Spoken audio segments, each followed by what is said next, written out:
We were just Yes. about to talk about the Katy Perry gig.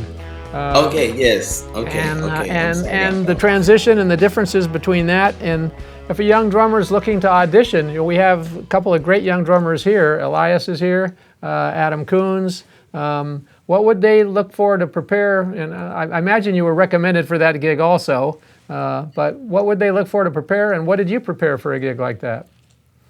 Well, so to be perfectly honest, I actually auditioned for this gig as Ah, well. So, and that's one thing I haven't done in a long time, just to be honest. Like to audition, because I played with Jay for so long, and then after people hearing me play for him and know that I was his drummer amongst like doing a lot of the television shows in LA and people seeing me just all over, my name became somewhat of a snowball effect uh, when it comes to playing. So basically, with the Katie gig, I was actually doing a show at the Staples Center, I think for like a Jingle Ball event with another artist. And on right after my sound check, I got a text from Mr. Chris Pooley, who is the music director of Katie. He also does like American Idol. He's a really good friend of mine, amazing individual and genius when it comes to just arrangements of music, and his musicality, his retainment of music, and just everything is crazy. But he hit me up, and he got my number from the bass player at the time, who was a childhood friend. He actually lives out in like Ventura, like out by you guys. Like his name is Josh Monroe, and me and Josh did Nickelodeon together when we was 15 years old, and he's like a couple of years older than me, so he was like 18 and I was 15 at the time, and Paul Schaefer was our musical director. So I've known Josh for many years, and Josh was Katie's first bass player when she was Kate Hudson. And so me and Josh did clinics together before he started playing with Katie, and then years passed, and we used to see each other like at the Grammy Awards or something like that, and we would just always say we're going to end up playing together at some point again. Love to have you on this gig, and came full circle. And I guess they were still having some rehearsals and auditions, and he was like, "Yo, Katie, Chris, there's one more person I think we should audition for this gig," and he called me up, and literally I I think it was at SIR, and they sent me two songs. They said, you can come tomorrow, play these two songs. Katie will be there, I'll be there, and Chris will be there, and we'll just go from there.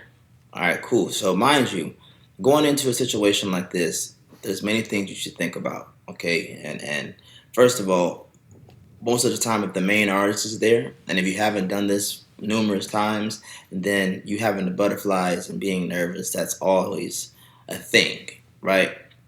For me, it was more so just going in there and doing what I know and what I've learned over the course of time. And if you like me, you like me. If you don't, you don't. That's just the bottom line. But I'm still going to play the music. I'm still going to play what I feel like it needs. Sometimes less is more. Unless you tell me I need more, then we'll go from there. And literally, I came into the audition room. I played the two songs. I played exactly, what was required.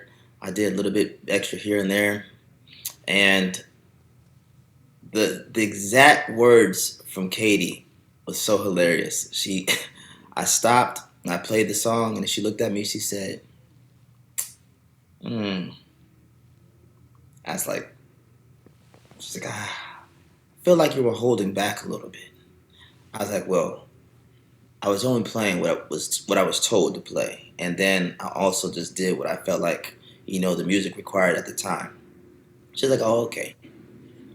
Well, thank you so much. And then Chris was like, cool. Her little dog ran over to me. I was like, it was a great chemistry. She's like, oh, you got a new little boyfriend, basically. So it was just like the chemistry as well, not just the playing, but it was just the whole vibe and personality and everything. It just gelled. And they was like, we'll call you back in a few days, because they was getting ready for the Witness tour, which was a year it lasted a year and like 3 months. That's what they were preparing for.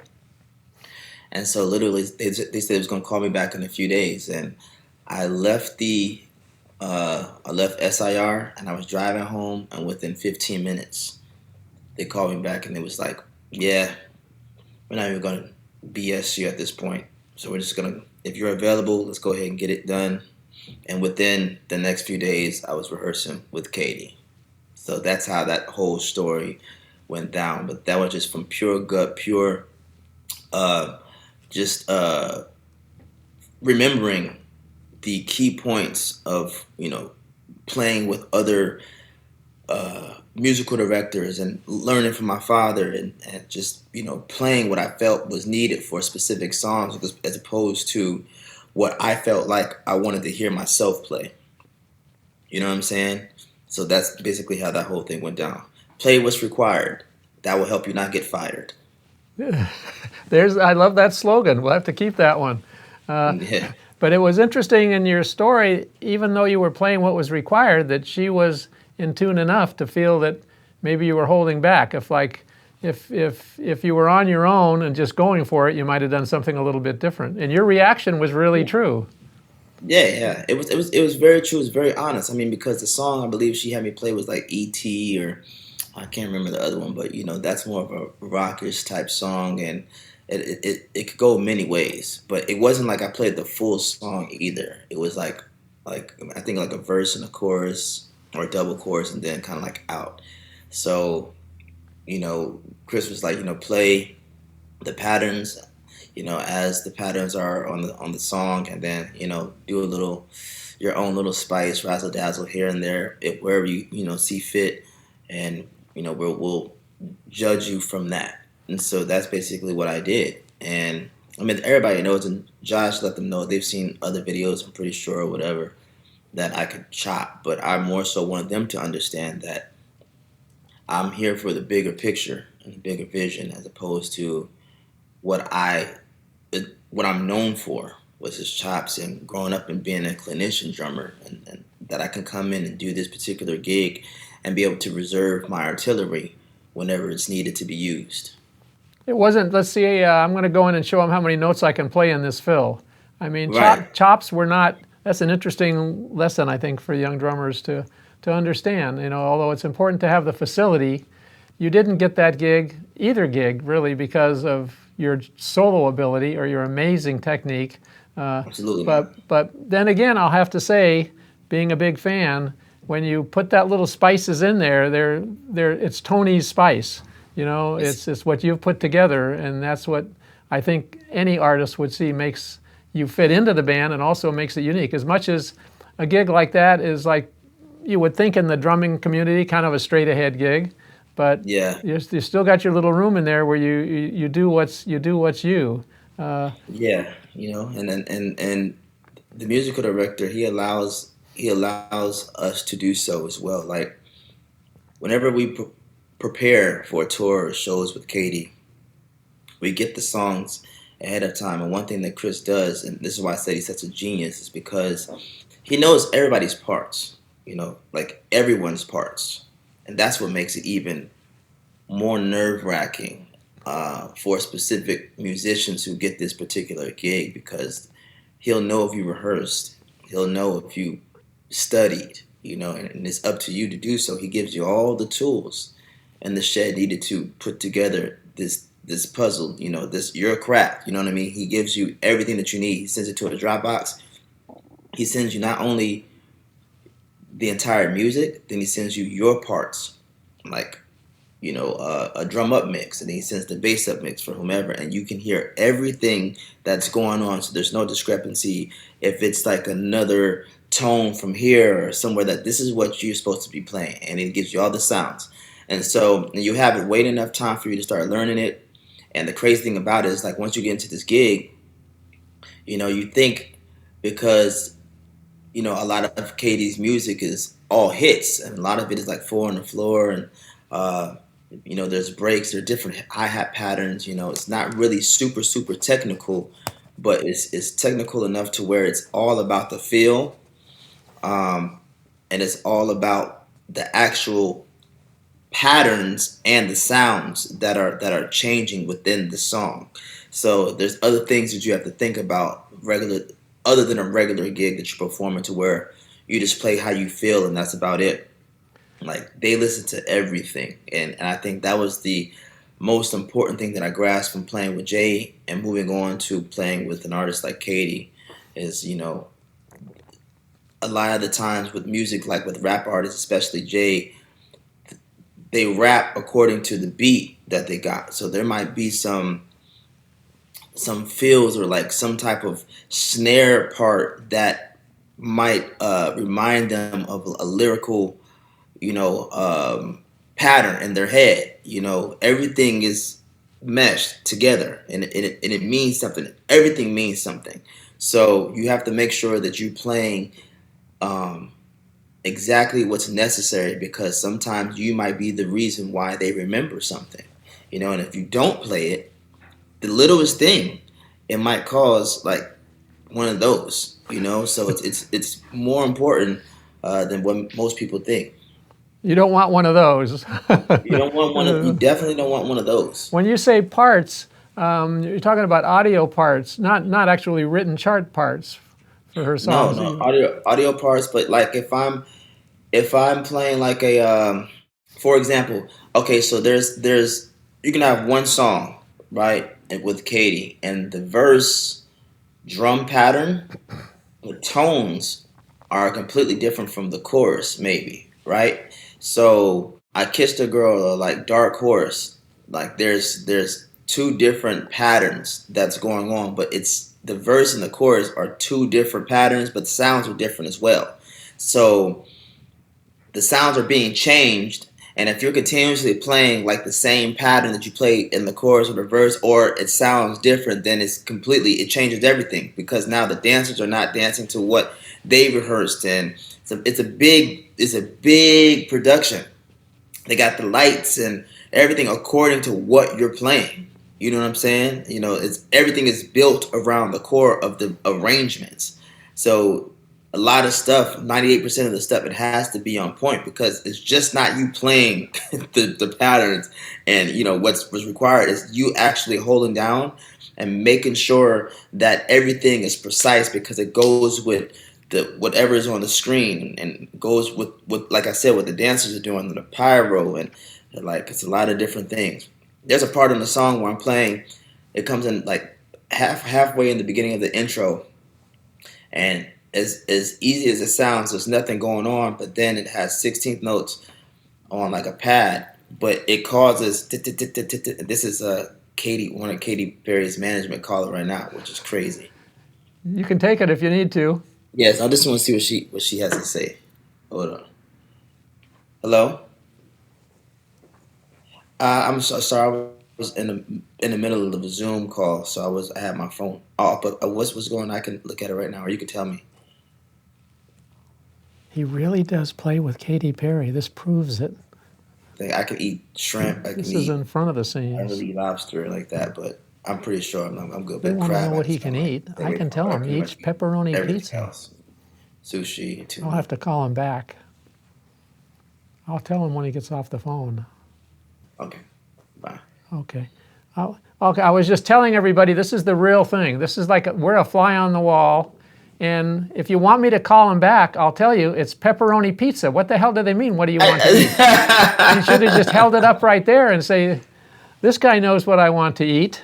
This guy knows what I want. Listen, things like this happen, man. But you know what? When you're in it, you're in it, and anything can happen. Like there's been times when I've been doing interviews, and I've literally gotten a call and say, "Hey, are you available in 3 hours to do a recording in the studio?" And it's for this artist, and it's if you're around, we'd be great. We lost the drummer, he can't do it, or whatever the case may be. You never know when you're in this industry, but that's kind of gratifying, and I'm just privileged and honored to be able to have people call me and trust me enough to do it in such a short amount of time like that. So I get some of the craziest calls and some of the weirdest times. And the lesson is take the call because that's Take the call because you, you never know. They also just sent emails and stuff about some new things that just came up on the schedule, and they need to know our availability. And it's crazy. Like it just comes out of nowhere. But you have to call back because as much of it as much as it might not affect us, it affects them because they begin to start booking and planning and everything. They just need to know our availability before they can just go forth. And so well, there's, that's I mean, aside from what you're doing, obviously, when you're out there on the stage and talking about your interaction with the band, there's a whole production crew getting the lights there and the sound there and the oh trucks. And gosh, it's how many trucks do you have crazy. when you go out? I mean, when we did the witness tour, we had like 50. We 50? had 50 like 18 wheelers. Unbelievable. Fully. Because all of Katy Perry is known for over and beyond, like over exaggerated props and like even for the show in Vegas, it's like we don't necessarily have a whole bunch of 18 wheelers and buses like that because we're stationary. It's a residency. So they have a major warehouse where they just tote the stuff and they keep it there because we're 3 weeks on and 6 weeks off. So, and then other artists come in and they perform in that same theater, but all of our props go into this major warehouse. But there's props in there that cannot fit in the actual drum channel studio. And you know how big that room is. Yeah, I can only Yeah, so imagine. if people understood and they've seen like there's props that's just that big to where it can't even fit in there and it needs to be taken apart. But it's an amazing production.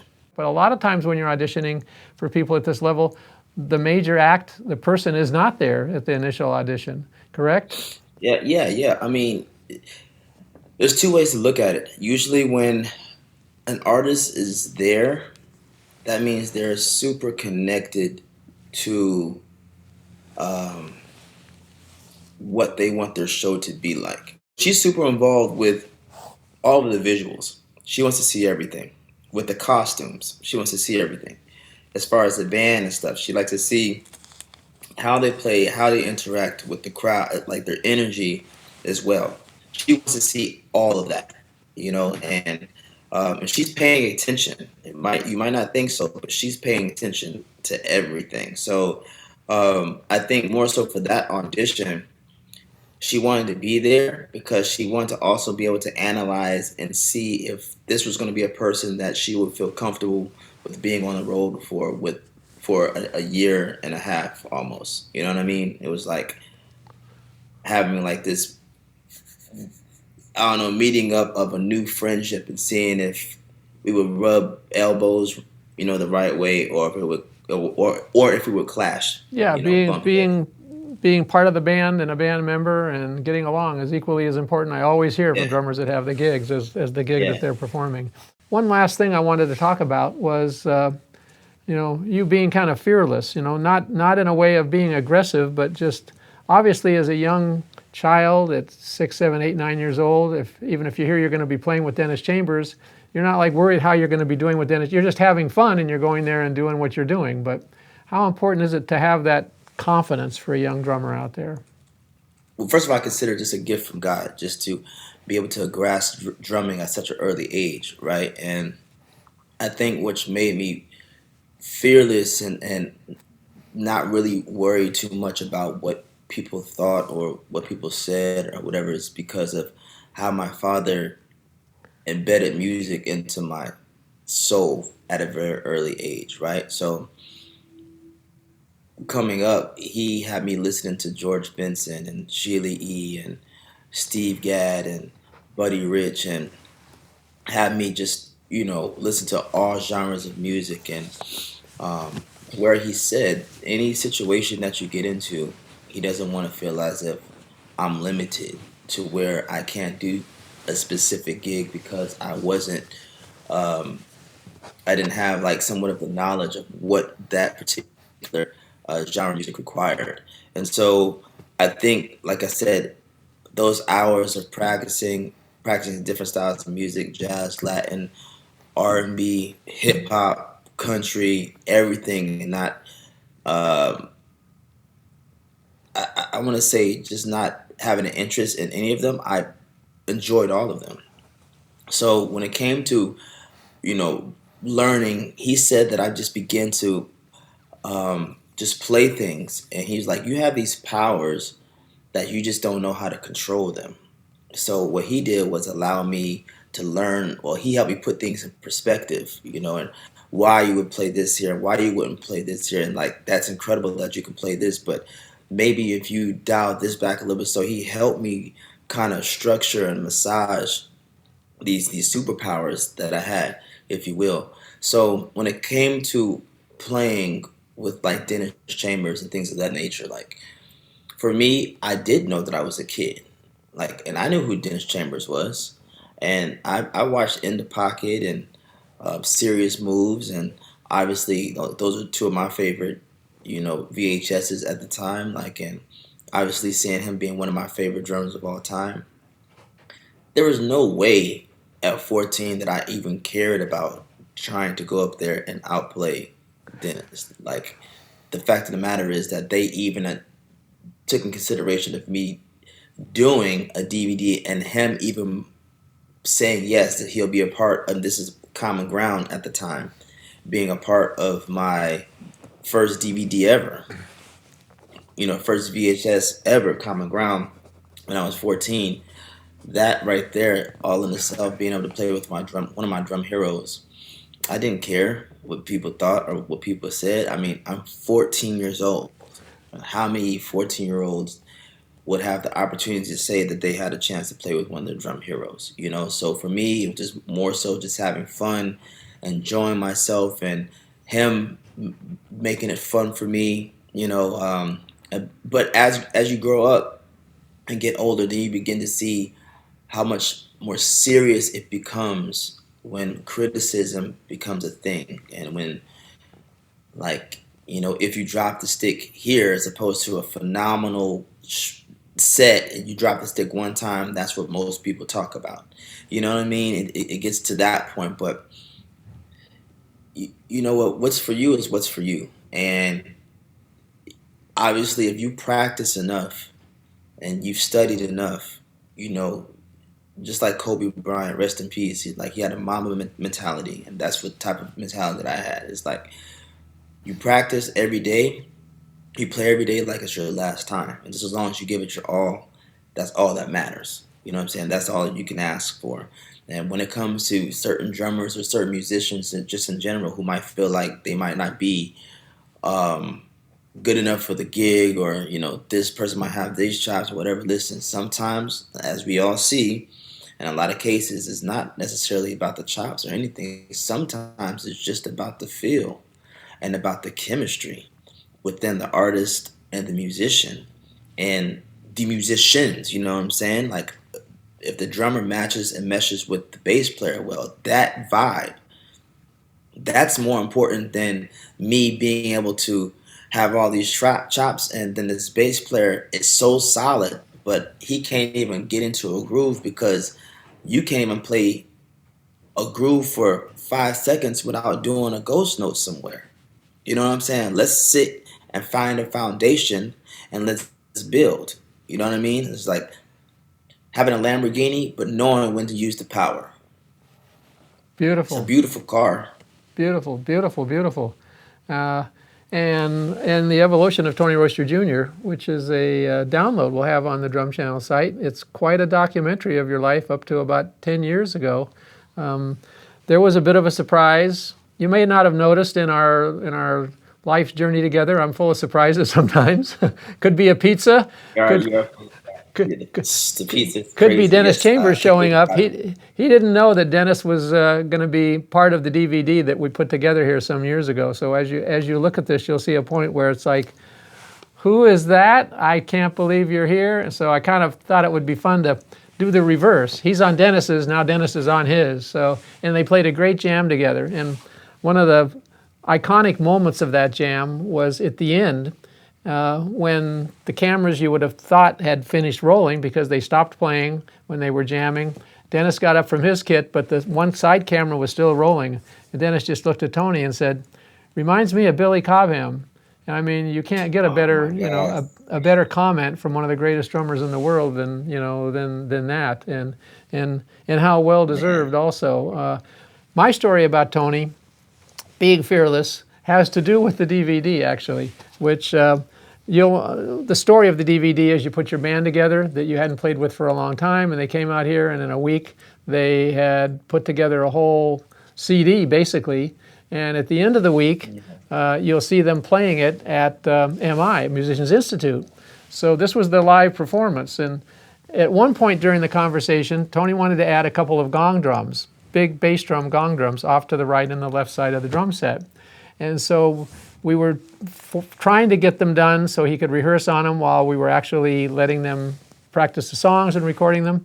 But we didn't get them done until the very last day. And I just said, "Hey, they're done now, so I'll get them to you next week." And he said, "Well, bring them down to Musicians Institute and I'll use them on the live show."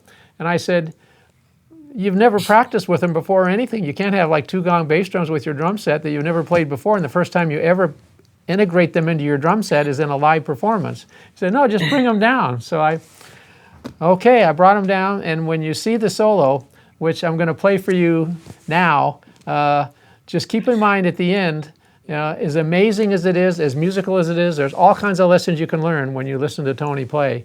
But just, how you would integrate these drums at the end of the solo as fast as he did for the first time ever in front of a live audience. You nailed it, Tony. Here it is. Thank you so much.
Tony, I think that says a lot, and I can't tell you how fortunate I feel to have known you for all these years, and a lot of fun things we have coming up too in your future. Tell us a little bit Yes, about yes, yes. what's coming up.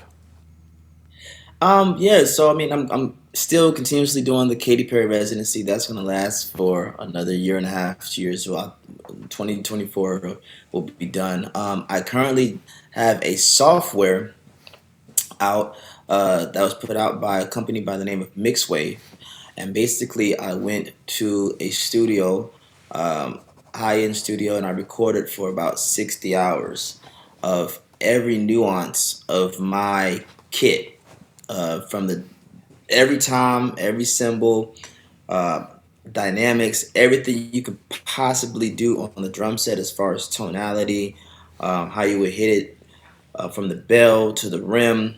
I recorded everything. And so they transferred that into my own software. So now you can go and purchase that, a Mixwave, and you can integrate that into your electronic set, or into whatever you use to produce it. It's compatible with native instruments. So that's been out for approximately 2.5, 3 weeks now, I believe. So that's something I'm very proud of, because a lot of producers or musicians sometimes would like to have me in the studio, and I might be all the way across the world, or might be in a completely different state, or whatever the case.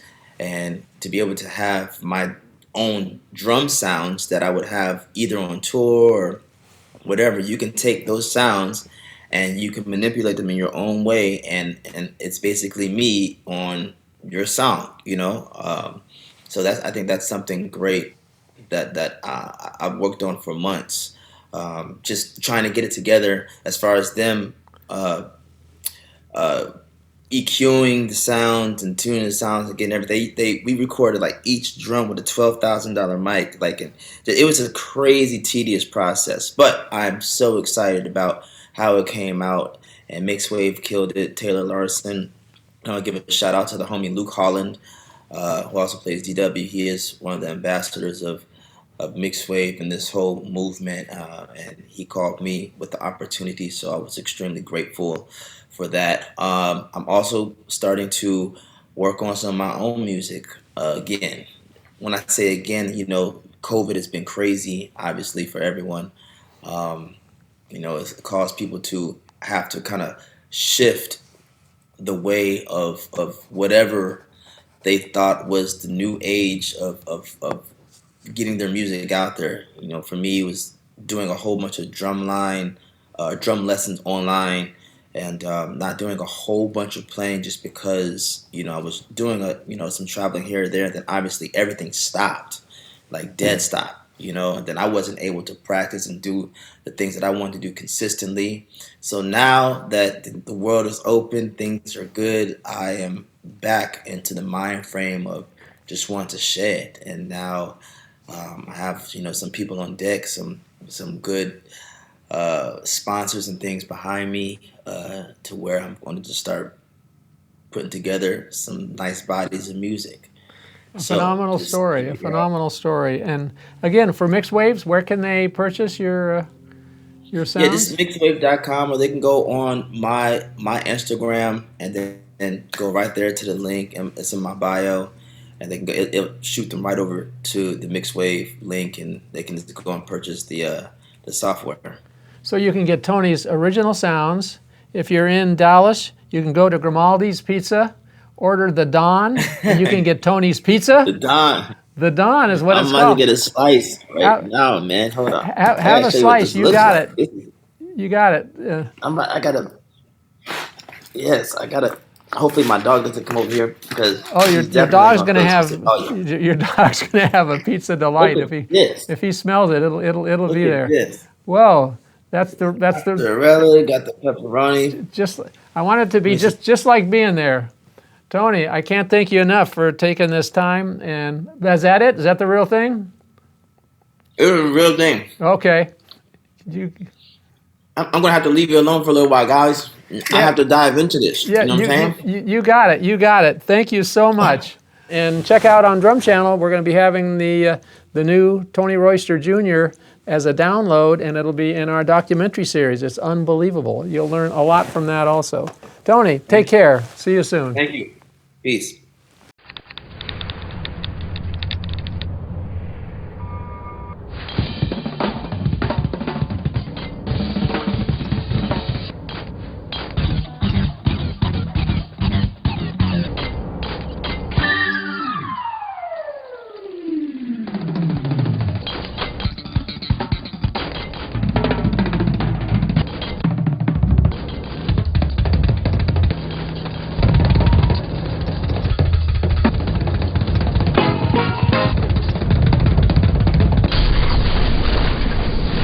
Thank you, Mr. Chambers and Larry. I really appreciate it. It's And really our pleasure. John, and it's going to go down.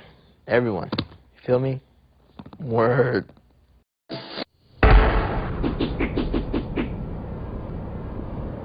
there? Ah! It's like watching Billy compliment you.